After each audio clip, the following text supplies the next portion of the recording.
kalau dari Islam keluar daripada Islam, iku mesti krono mie goreng. Iku mesti krono mie goreng. Iku mesti krono mie goreng. Langsung saja tema yang akan kita bahas pada malam ini adalah surutu qabulil amal. Syarat-syarat yang harus kita penuhi agar supaya amal kita itu diterima oleh Allah Ta'ala. Sebab yang paling penting dalam kehidupan ini adalah al-qabul, diterima. Oleh sebab itu kita sering dengar kalau ada orang mati, donga sing paling gak kena ditinggal, muga-muga diterima, kan begitu. Semuanya. Apalah gunanya kita ini beramal, katakanlah dengan haji atau umroh, biaya yang begitu banyak, tapi kemudian tidak diterima. Kita sholat setiap hari, apalah gunanya kalau kemudian sholat itu tidak diterima. Kita puasa, kita sodako, dan lain semuanya, amal-amal yang lainnya, kalau tidak diterima itu kan namanya zong, kosong. Sama artinya kita tidak beramal apapun. Oleh sebab itu penting kiranya kita membahas bersama-sama kira-kira syarat apa yang harus dipenuhi sehingga amal ibadahnya itu diterima oleh Allah Subhanahu wa Ta'ala. Ada satu ayat dalam Al-Quran yang membuat banyak orang-orang soleh itu nangis tidak ada henti-hentinya adalah innama yataqabbalullahu minal muttaqin. Allah Subhanahu wa Ta'ala hanya itu berarti apa? Tidak hanya yang lainnya, hanya menerima amal itu dari orang-orang yang bertakwa. Jadi merasa banyak yang belum mencapai itu sehingga banyak yang menangis. Kenapa? Khawatir amal ibadahnya mulai kecil sampai mati, mulai balik sampai mati, ini tidak diterima oleh Allah Subhanahu wa Ta'ala. Oleh sebab itu kita akan membahas alon-alon ya, amalan apa saja, syaratnya apa saja supaya amal kita diterima. Minimal ada tiga, lebih daripada itu mestinya. Minimal ada tiga. Yang pertama, ayyakunal amal muwaffaqan lis-sunnah. Hendaknya amal perbuatan kita yang kita kerjakan itu sesuai dengan sunnahnya Kanjeng Nabi, sesuai dengan yang diajarkan, yang dituntunkan oleh Rasulullah. Artinya apa? Ketika kita beribadah, sholat umpamanya, sholat kita juga harus sesuai dengan sholatnya Kanjeng Nabi.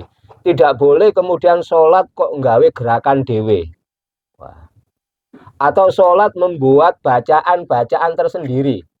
Doa-doa tertentu tersendiri yang tidak diajarkan oleh Kanjeng Nabi. Tidak boleh. Jadi harus persis. Makanya Kanjeng Nabi mengatakan shollu kama ro'aitumuni usolli. Sholatlah kalian sebagaimana kalian melihat aku sholat. Artinya sholat kita itu kira-kira harus plek dengan sholatnya Kanjeng Nabi. Padahal jarak kita dengan tempatnya Kanjeng Nabi, Mekah atau Madinah, itu jauh sekali. Kemudian waktu kita sekarang dengan Kanjeng Nabi sudah berapa ribu tahun ini? 1400-an tahun. Artinya waktu yang sangat banyak. Kita tidak mungkin untuk melihat itu sendiri.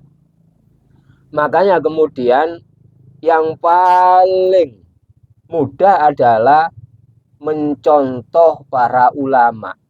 Kenapa? Karena al-ulama warasatul anbiya.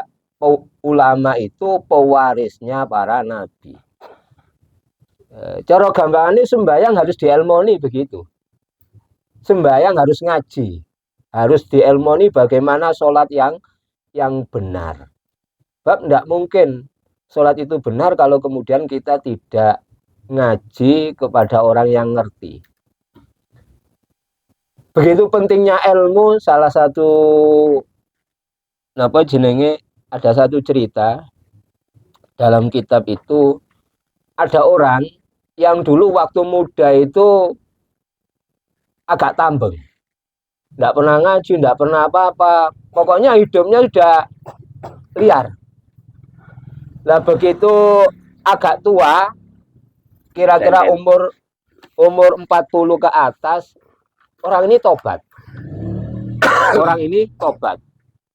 Ketika tobat itu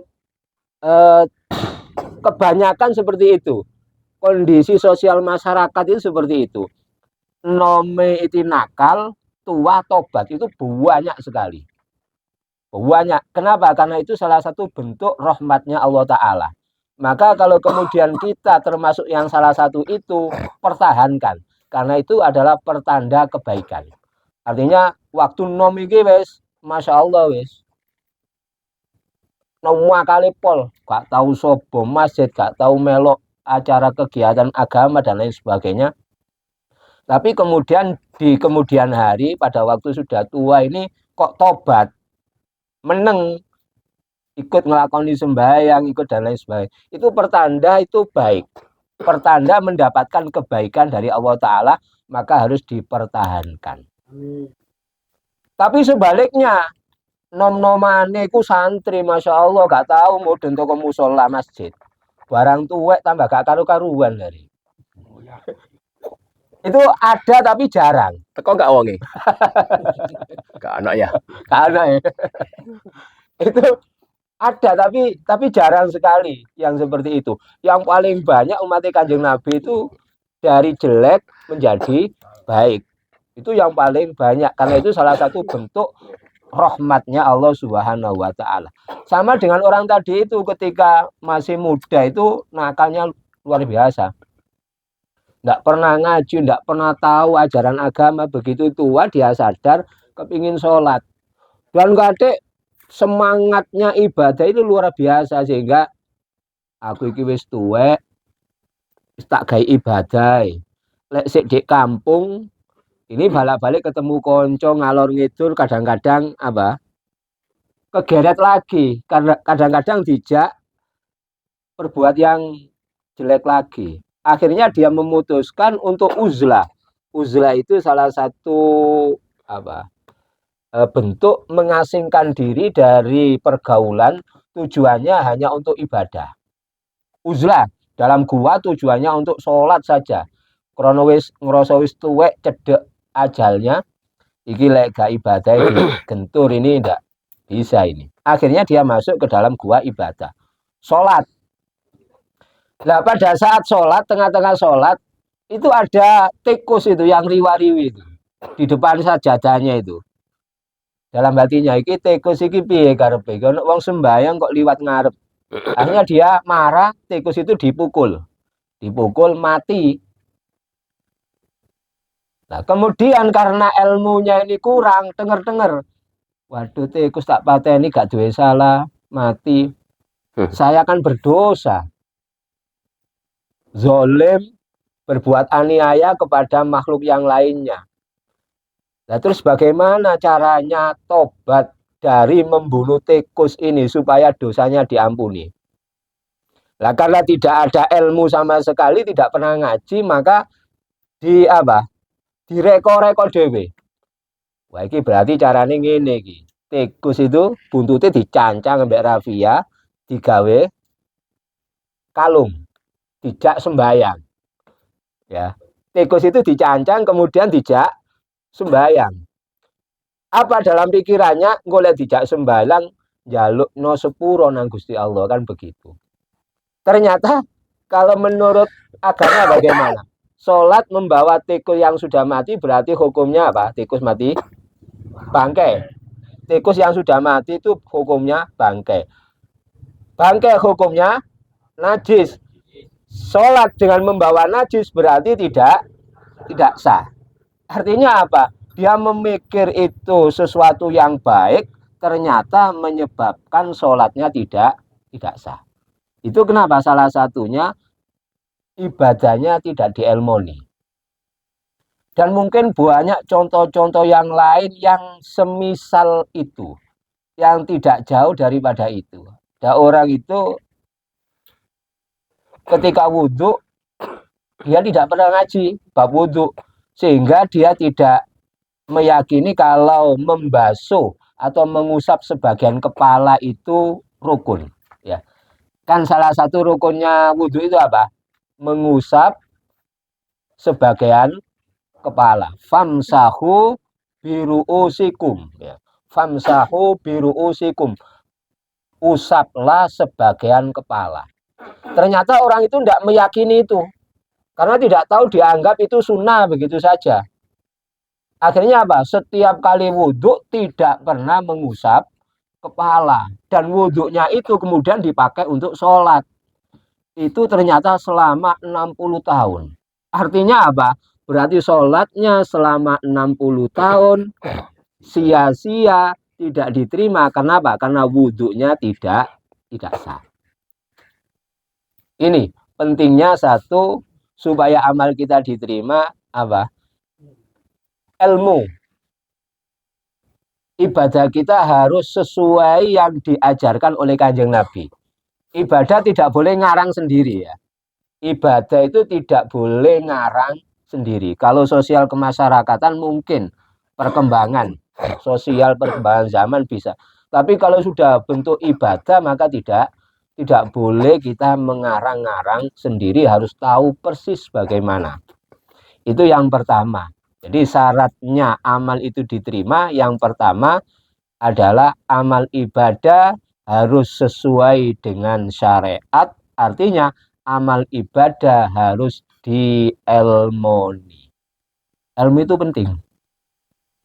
Makanya tadi sudah dijelaskan bahwa ayat yang pertama kali turun itu, padahal Kanjeng Nabi pada saat itu kan diturunkan di daerah Mekah Madinah yang pada saat itu musyrik, penyembah berhala. Bahkan di sekitar Ka'bah itu ada sekitar 300 lebih berhala. Didek-dekno kemudian disembah.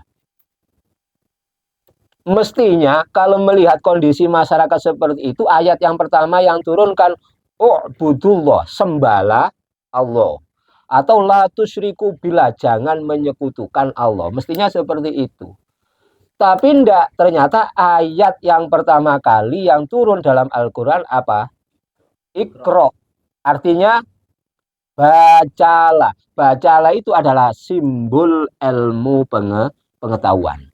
Makanya agama Islam tidak pernah bertentangan dengan ilmu pengetahuan.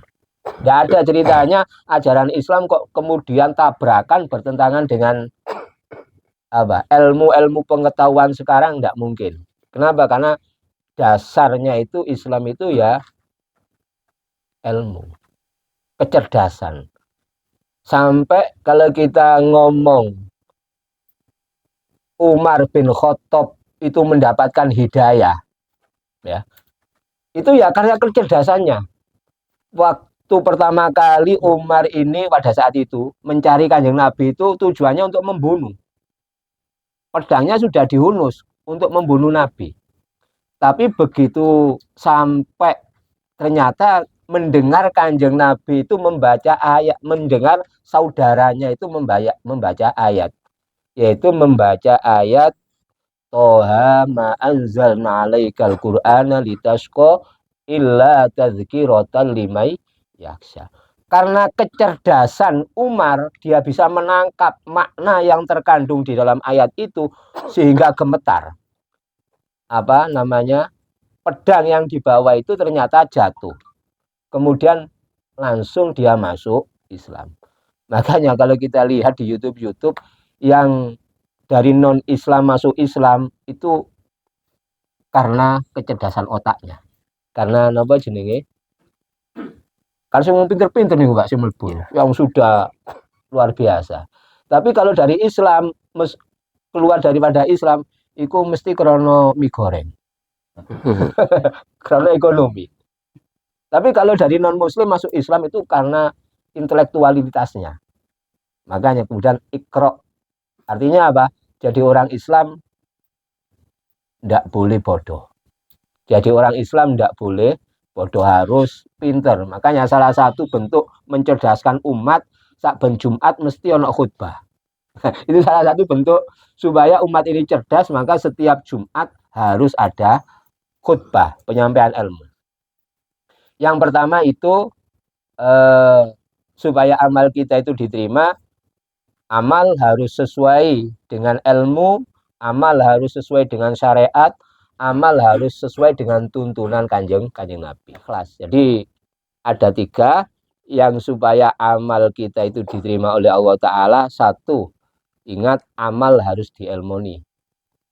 Kemudian jangan sampai makan atau memakai barang-barang yang haram. Kemudian yang ketiga, ikhlas ketika beribadah. Insya Allah dengan ketiganya ini amal kita itu diterima oleh Allah Subhanahu wa Ta'ala.